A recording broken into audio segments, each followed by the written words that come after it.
নান রুটি বা পরোটা দিয়ে নেহেরি ঝোল খেতে খুবই সুস্বাদু হয়। আমরা কম বেশি সবাই খেতে তো পছন্দ করি, কিন্তু রান্নাটা অনেক সময় ঝামেলা মনে করি এই কারণে যে নেহেরি রান্না করতে দীর্ঘ সময় লেগে যায়। তাই আমি আজ খুব কম সময়ের মধ্যে কিভাবে একটি মজাদার নেহেরি রান্না করা যায় সেটাই করে দেখাচ্ছি।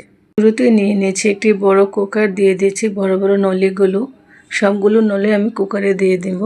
আধা কাপ পেঁয়াজ কুচি দিয়ে দিব গুঁড়া মশলা। এখানে 1 চা চামচ লবণ, আধা চা চামচ হলুদ, 1 চা চামচ মরিচের গুঁড়া, হোমমেড গরম মশলা গুঁড়া 1 চা চামচ, আদা রসুন বাটা 1.5 টেবিল চামচ। দিয়ে দিব 1 লিটার পরিমাণ পানি। সবকিছু একসাথে একটু নেড়ে মিশিয়ে দিয়ে ঢাকনা দিয়ে ঢেকে মিডিয়াম লো হিটে কুক করে নেব 1 ঘন্টা।